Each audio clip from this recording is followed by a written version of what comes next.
Hey, Lindsey, thank you for joining us, the owner and creator of Riveted Oak Designs. You're one of the first ladies that we've talked to have a maker spotlight with and a mom. So really excited to be able to highlight you and feature you and get to know about all the cool things that you're up to and making. Awesome. Thanks for having me. Great. So this is a first easy question, but just tell us about who Lindsey is and where you're from and located. Okay. Well, let's see. I'm 40. I'm a mom. I am, well, up until 2020, I was full-time stage technician, and I still am in the entertainment business. So I realize outdoor gear is just about as opposite as you can get from working in entertainment. So that is my day job. I'm an entertainment technician for Disney.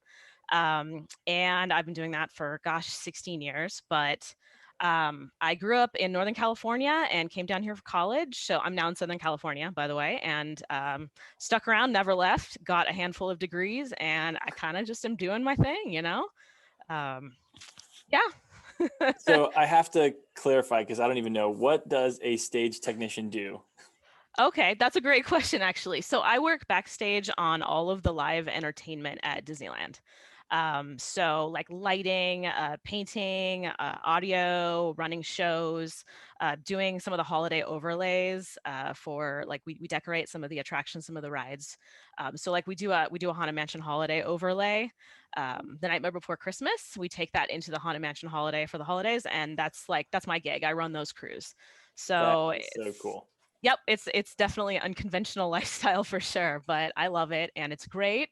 But I also really like being outdoors because it is about 180 degrees from working at Disney and working in entertainment. So I get my fix of both worlds, I guess. So you could say that you make dreams come true with what you do, right? Um, That's I what it is. I like to think so. Yeah, yeah. But yeah, it's really fun and it's not a desk job. I'm not a desk job person, so pretty much everything I do satisfies that need, I think. That's amazing. I think there's probably a correlation there with what you do. I mean, it sounds like your job is very hands-on. You're building and you're making with what you Mhm. do with Riveted Oak, right? Yeah, absolutely. And a lot of the work I do, or a lot of the tasks I do at work are coming up with patterns for things.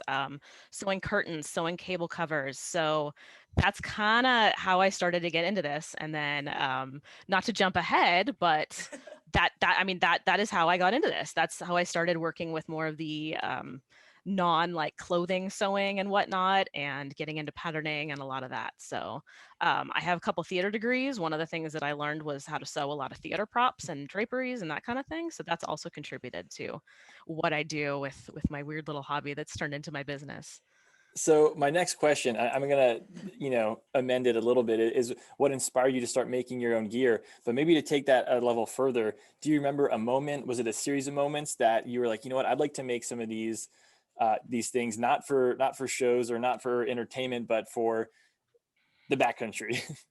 Okay, so actually, yeah, this is how I got my start. A lot of stage technicians carry climbing chalk bags on our belts because they're great for like tools or hardware, that kind of thing. For some reason, we don't tend to carry traditional tool belts. They tend to be really bulky. So a lot of us carry black chalk bags. And as you know, chalk bags are great for chalk. They are not meant for tools. So we rip through them and we go through them, and they just don't last very long. And one day, a friend of mine and I were sitting and talking, and we were like, why don't we make like a stagehand version of this? Because I can sew, and we had scraps of material, and we just started kind of puttering around, and I came up with what I call now the industrial chalk bag. And it's a 2-layer Cordura 10-inch deep chalk bag that's designed to be worn on your belt or on your climbing harness, because we do a lot of industrial climbing at work. That's one of the things that I'm trained on and my husband's trained on as well. So we came up with this chalk bag design, and I started making them. And actually, when I was pregnant with my daughter, I was cranking them out when I was at home, waiting out the pregnancy. And that's kind of how I got into this. And so that was how this company, my little company, got started. And then from there, it was like, well, I do a lot of backpacking and hiking. Like, why can't I just jump and start playing with these, Dyneema and X-Pack and these various fabrics? So it was a sort of a logical transition, I guess. Like, Yeah. I kind of had a lot of different twists and turns, but that was my first product, and that's how I kind of got started with this. We came up with this idea that really nobody else was doing on the same scale, and I did it. That makes sense. No, I saw that industrial truck bag on your website, and I was like, why? Why? Yeah, It's no, a it pretty doesn't. It specific doesn't name. fit Why? with the rest of my product line. That being said, I get people using them for all sorts Yeah. of stuff. I get people using them for horseback, for like ATV type of stuff. Um, so yeah. So that's how I No, got I started. I think that's really interesting because a lot of about like making your own gear and outdoor gear is like trying to be multi-purpose, and you've taken something that, well, like when I was just looking at it, I was like, oh, just a chalk bag. But now hearing you explain that makes so much more sense, and you're taking that into like a more of a multi-use, multi-purpose item. So people, I'm gonna like get a chalk bag and just put a bunch of goldfish in them now. So Oh yeah, I'm no, into I've had people it. I've had people fill them with candy for long gigs. I've had people Yes. use them for walking their dogs. I mean, it's great. I'm glad that they're used for so many things. But yeah, no, it's totally bizarre when I say it out loud like that. But that's how I got started. We saw a need and we tried to meet it. So Awesome. So you talked a little bit about things that you were making for maybe set design, like you said, curtains. So mhm. you sound like you have a little bit of like sewing experience, but did you have any learning curve when you started making your own gear? Yes, two big things come to mind. The first one was my own brain.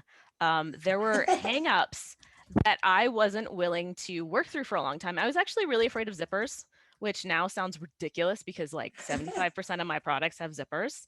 But there were things where like my mom had taught me a little bit when I was younger, and then a lot of it I just kind of picked up as I went.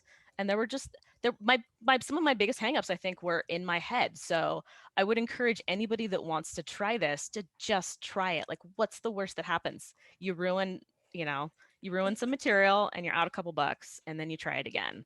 But now, especially with YouTube, there's so many different tutorials and ways to get into that. But it took me a long time to just be like, okay, I'm gonna try zippers. Like, so yeah. And the other one was I was trying to sew the wrong fabrics with the wrong machine. So the chalk bags I was talking about, those are double layer Cordura. That's a pretty beefy fabric, right? I could not sew that on my mother's 60s Singer machine.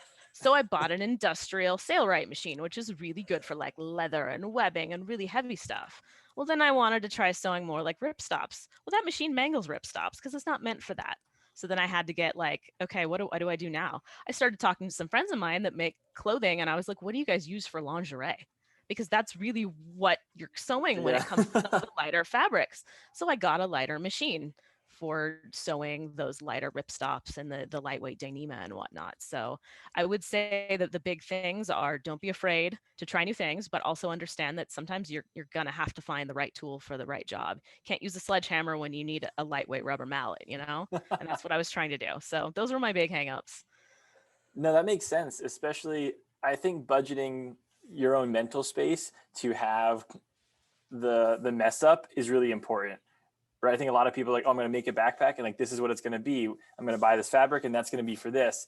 And I think not enough people make space to be like, I'm going to make a really bad rendition of this first. Like I'm just going to like really ruin it and learn a lot from it and then make the good one afterwards. Yeah, no, absolutely. And I think of some of the stuff that I sold at first, and like I now I look at it and I'm like, that's atrocious. But people liked it and they still like it. So I think I'm my own worst critic when it comes to that. I've never had a customer be as harsh on me as I've been on myself. Yeah. So I think a lot of that is just being willing to try it and understanding that, I swear to God, my husband has like 50 prototypes. He took a picture of them the other day, like in a big circle, and it was hilarious to me. I'm just looking at all the different stuff that, like, oh, I sewed that zipper on backwards. I forgot to put in a webbing tab there. Like, that didn't have the straightest stitching on it, and I throw it at him. So, that's just the cost of learning to do things is you're gonna mess stuff up. My daughter's the same way. She has a million like little zipper bags for everything that are just they were just my prototypes. So you're not gonna sit down and sew something and have it be perfect the first time. And if you've got that expectation, you're like, get that right out of your head. You're just gonna be disappointed.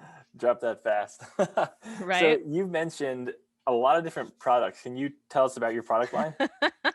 Okay, so well, and so this is my fifth year of my little business, and I'm not set on a product line. I mean, I think that's one of the biggest learning curves of the business itself is figuring out what your niche is going to be, and it's hard. So I mean, like you were saying, I've got archery gear. I've got those industrial chalk bags that are for stagehands. I've got more bushcrafty type gear. I've got a lot of ultralight backpacking stuff. Um, should I refine that more? Yeah, probably. The archery thing, we do. My family goes to a really awesome couple archery shoots every year with friends, and some of them were like, Lindsay, we need better bow cases other than just fleece bow socks, which are pretty typical. It's like, well, I can make that. That's easy. Like you put a Yeah. handle on some Cordura, you line it with fleece. Okay, so I've got a line of bow bags. And ironically, I also study karate, and we use what's called a bow, not the same type of bow, but it's basically like a 6-foot long staff. That's one of the weapons we train with. And I've sold my archery bow bags to some of the folks in my karate classes because they work really well for karate bows too. So I guess it's just a matter of seeing needs where there's needs, and like, can I address that? But with a one woman business, I do need to I try to rein it in sometimes, but it's fun. It's so much fun to try prototyping new stuff. Sure. I love doing the ultralight backpacking gear because I'm an ultralight backpacker. My husband is more of like the bushcrafty type. Um, that's why his pack weighs usually about twice as much as mine. He likes the really big beefy fabrics. He likes the everyday carry type stuff. That's more of his culture, and that's cool too. You know what? As long as I'm making stuff that's going to help people get outside and stay organized and have their adventures that they want to have, like, it's fun for me. So yes, I do have a very diverse product line. So a couple of the coworkers and I were talking yesterday about Bushcraft to Ultralight, and Carter said he said, when it comes down to it, I think that Bushcrafters and Ultralighters are pretty much the antithesis of one another. So as somebody that has an Ultralight and a Bushcraft person in the same house, what would you contribute to that? Oh my goodness. Putting you on the spot here. Totally random Ah, question. clarify the question for me a little bit more. Do you think that the ethos of ultralight and of bushcrafting are the antithesis of one another? Yes, absolutely. Absolutely. And I think I've kind of worked my husband more towards not truly being ultralight, but like, I mean, I've given him a shakedown and I've looked at some of his stuff and swapped it out. I'm like, here, I made this, use this instead. Instead of that, like, 6-ounce bag, here is a 1-ounce bag that does the same thing, and you can still beat it up and it'll be great. Okay. And it's fine. Ultimately, if he's carrying it, that's cool. But if he starts complaining about his knees hurting, then it's like, okay, we're doing another shakedown now. So I like to think that in a mixed marriage, we can be respectful of each other. And sometimes he's like, well, why don't you have duplicates of those? And it's like, well, I also have my brain. It doesn't matter how many multi-tools I carry if I don't know how to use them, or how many survival, things I carry if I'm not trained to use them. So I think it's just kind of figuring out what works for us to a Yeah. point. When it gets crazy and I realize he's carrying a 55-pound pack for like a 3-day trip, then we talk. Then it's shakedown time. Isn't that everybody's goal, to be a little bit more of the other person near them? Yeah, I want him to enjoy it, and so maybe sometimes I just offer suggestions of like, hey, maybe this is how we can lighten up, but you can still achieve what you want to achieve. And then, or like, hey, if we can lighten up in some other areas, you can comfortably carry that spotting scope and that tripod so that, we can spend more time watching birds or whatever, that kind of stuff. So I love it. That's yeah. awesome. You also mentioned being an ultralight backpacker, and you have a daughter, so you're probably insanely jealous of her pack weight when you guys yeah. go out. Do you have any? This is kind of an off the record question too, but do you ever have any plans on making children's size packs? I'd actually like to. So I'm working. I've got all this stuff for myself right now. If I can find the time, I'm going to make myself the 40-liter mountain flyer. And if that comes out, I'd like to do a smaller version for her. Because I actually have I have a ULA Spark for her, but she's 6. Like, it's heavy. It's just too much of a pack for her. It's going Yeah. to be great when she's like 8 or 9. But right now it's just too much. So yeah, I'd actually like to make a pack for her because I don't think there's really a lot of super short torso lightweight packs. And I don't, I'd rather have her carry stuff rather than just straight pack. So yeah, definitely on my list. Definitely on my list. And I've made her a lot of other gear and I've modified some stuff for her. So, you know, we'll figure something out that works. I'm sure she'd love to help me pick the colors too. So we can make it a lot of fun. That's super exciting. One, just because there's not, we've been putting together these directories of different makers, and I'm like, why can't I find a lady that makes packs? And there's tons of women buying packs, but there's not women making packs for other women, and especially little girls. So I'm super excited to see that. It's just going to be super cute because it's going to be so tiny. Oh And two, yeah. that's so rad that you're doing that. Do you have, you work with a lot of different materials from your bushcrafting stuff to archery and the ultralight backpacking. So do you have a favorite material that you enjoy sewing or working with that doesn't give you a headache every time you go to cut it out or work with it? I love the range of X packs because you can get everywhere from like the VX07 or like the light skin X pack to like the X50, which is basically like Cordura laminated with X pack. So I feel like X pack is one of those things where everybody can find their own flavor that works for them. And it's just super user friendly, like, and it's just so durable. And you can beat the tar out of it, and it still holds up. So yeah, I'd say X Pack is my favorite. I really like some of the X Packs where they've got them laminated together, like the Cordura one, because those you make a box pouch and they're super sexy because they just hold their shape so nicely. Whereas with some of like the lightweight nylons, you make a Yeah. box pouch and it kind of just like collapses on itself. So from the aesthetics, like the X Pack box pouches definitely, I think are good looking. So and super functional. Totally agree. Now, are you an X-ply person or do you like it plain faced? I'm not super picky about it. I think they both have their appeal. So I kind of like seeing the X ply. So I agree. I I'm mean, with you. because I like when design follows function. So like, Yes. why hide that, right? Mm. Yeah. So I like the X-ply as well. That's one of our ongoing questions. That's always interesting to get from people. Some people are like, no. Like the X-ply's got to go. We just want plain face fabrics. I'm like, it's kind of nice. I like it. boring, boring. I like seeing it. So your daughter features a lot on your Instagram page. hmm How important it is to you, or how do you see the development of you through being in the outdoors? Okay, so here's my philosophy on parenting, like in a super nutshell. Kids are not the center of the universe. They're part of a family, right?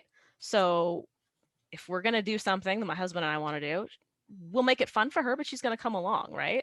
So we like backpacking, we like hiking, we like skiing, we like camping. She's been doing those things with us since she was 6 weeks old.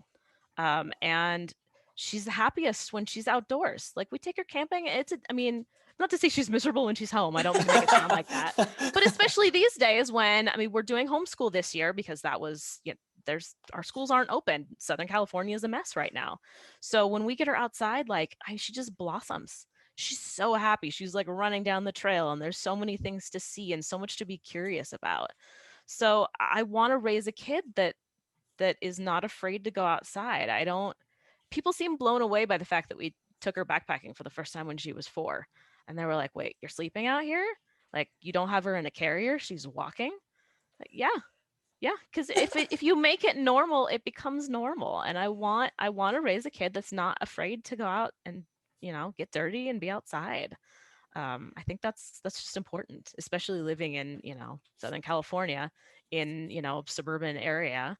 Like I want her to sample nature and really be able to hopefully enjoy it as much as I do and find it to be kind of a relaxing, cleansing experience where you can just focus on the moment as opposed to worrying about the 15 other things that you're supposed to be doing this week or whatever. So, it's just a normal part of our existence, and I don't want her to think twice about it. It shouldn't be like, oh my goodness, we're going on a yearly hike, with some families. It's like, no, right now, because my husband and I are furloughed and she's doing homeschool, we go hiking once a week.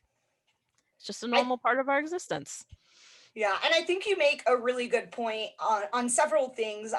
The first one being that there are a lot of people that are still shocked. I through hiked the Appalachian Trail, and it's something that I thought a lot about because the first time I saw someone that was a tiny person was through hiking, and it's something that we talked about, and it comes up like, is it ethical? Is it not ethical? And my conclusion to is that you're driving with your kid in a huge car going 80 miles an hour down the highway. How is that any safer than walking with your kid in the woods at 1 mile an hour in an aluminum frame backpack? And the second point to that is that it wasn't but a few hundred years ago that we were all carrying kids on our back and doing stuff. They still do it in other countries. You put your kid on the backpack, they go to work in the field or whatever. So it's not that crazy to say, but there are people who, I'm sure you get it all the time, of like, like you said, what are you doing? She's 4 years old. How is that right? But it's like we were all doing this just like 100, 200 years Right? ago. I mean, pioneers didn't leave their kids at home before they traveled halfway across the country or the whole way across the country. So,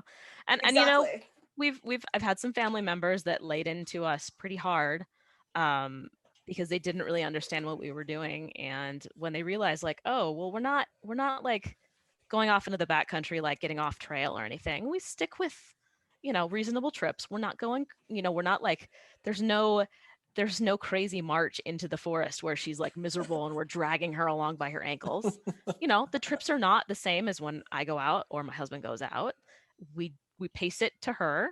We push her a little bit because I think that's good. But if she's having a good time, then that's the important part, right? I mean, we don't want her to be miserable, but that's just, I want her to just to be such a normal thing that she doesn't even think twice about it. So, and maybe some other parents will change their mind and realize like that's healthy, that's normal. Kids are not meant to sit in front of screens.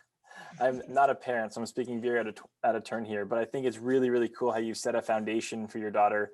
Being in the outdoors is not unique in the sense that it's not scary. It's not like, oh my gosh, we're going outdoors. Like, you got to get prepared for this one. But it's become very natural to who you are. And I can only imagine how powerful that'll be for her one day when it doesn't freak her out to go hiking. It doesn't freak out to throw a pack together and be prepared for a night or two. I would imagine that's really powerful. So it's cool how you've laid that foundation for her. I hope so. That's the goal. I mean, as long as she's enjoying it, we'll continue to do it. So. And I hope to, I just love seeing the pictures of her outdoor on your page. It makes me so happy. So I hope too that encourages other parents to get their own little kids outside and experience nature and showing them that like, it's totally safe. This is fine to do. We're outside breathing fresh air. So it's just great to see that, and that you're so open to sharing your experience as well as her experience on social media. So. Well, I'm trying. I mean, and it's not like you don't have to drag your kid off on a through hike. You can go find like a wilder park and walk through the park. That counts too.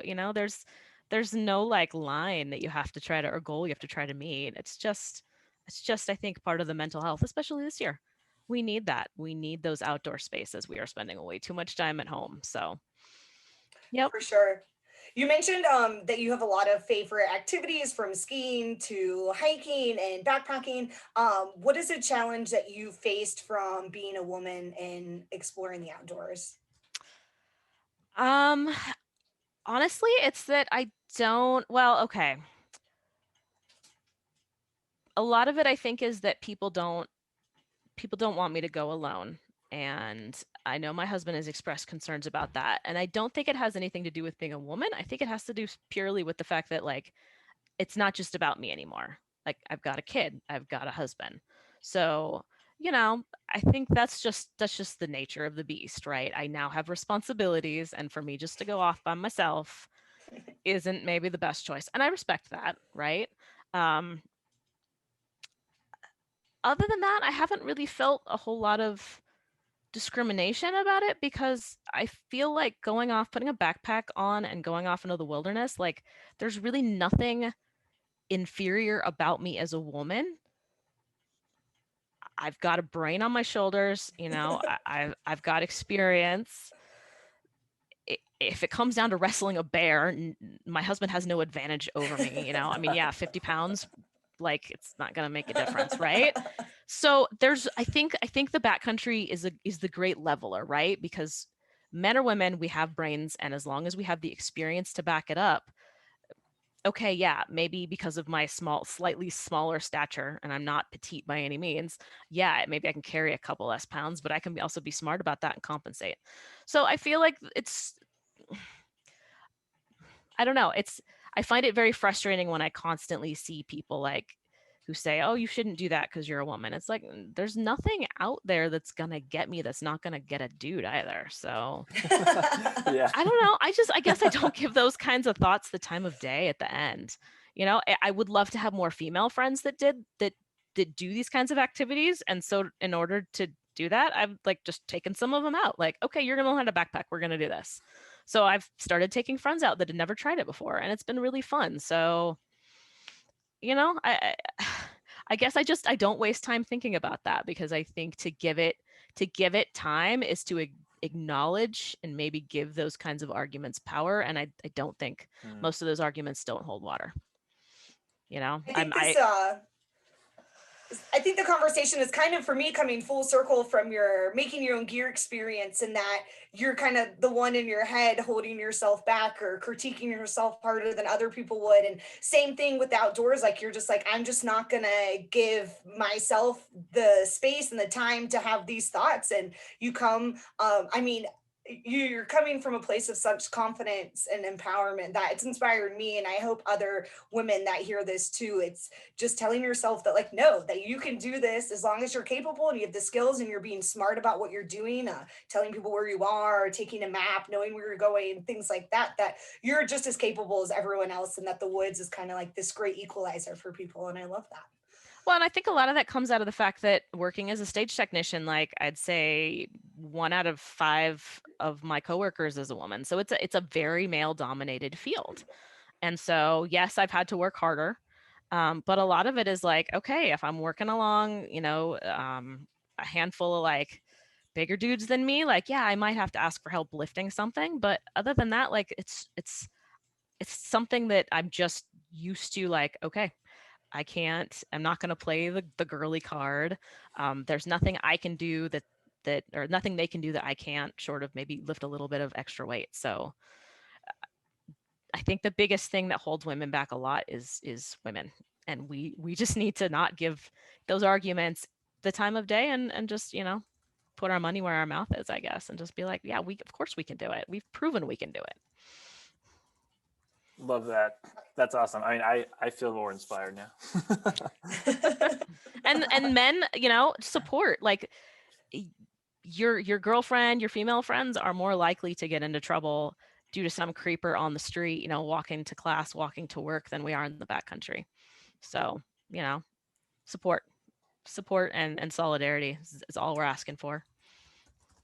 Absolutely. But you kind of answered my last question already. So you read between the lines and you already saw where it's going. That's amazing.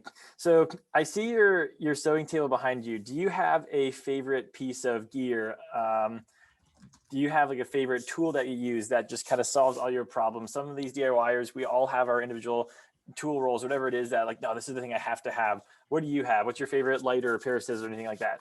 I have, let's see, I've got these Ginger, I think it's pronounced Ginger, and they're like the sharpest shears ever, and they're like butter. They're so nice.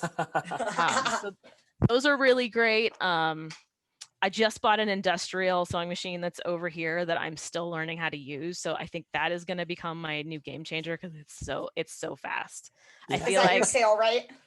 No, I bought an industrial Juki, the computerized one, and it's new to me. It's definitely a little beat up, but one of the benefits of living in Southern California is I get to take advantage of the fact that we have the garment district in LA, so you can get used sewing machines. And so we just brought this home last week, so I'm still getting the hang of it, but it's real powerful, and it's Did you find it from like a warehouse sale, or how did you go about finding a used industrial machine in your area? There's a ton of places in the garment district here that just sell used machines. So went down there, I knew what I had in mind, took a look at it, picked one out, took it to my local sew and back machine for a tune-up, and of course we dumped all the oil in the process of moving it, so they refilled it and whatever. And then so now I'm just kind of figuring out how to drive it. It's like having a sports car, so it's like going from like a Honda Civic to a Maserati.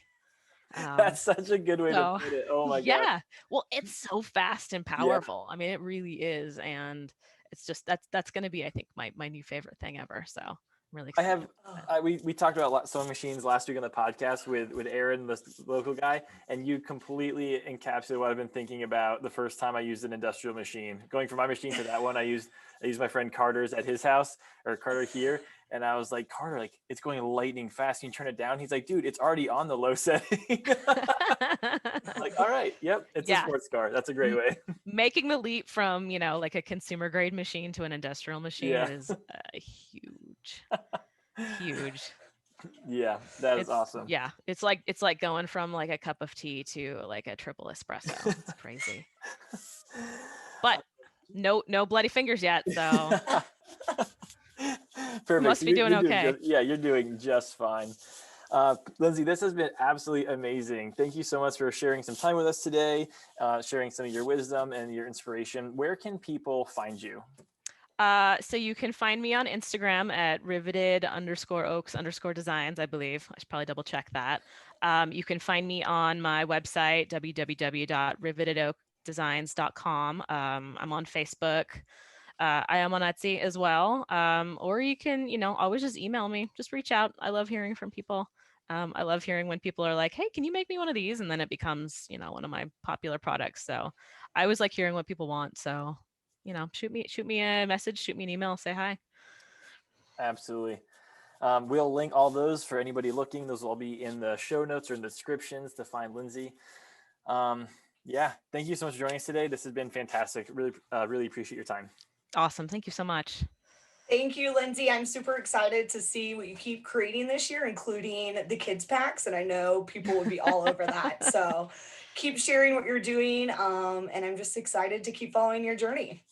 Thank you. Thank Awesome. you. Have a great day. Awesome.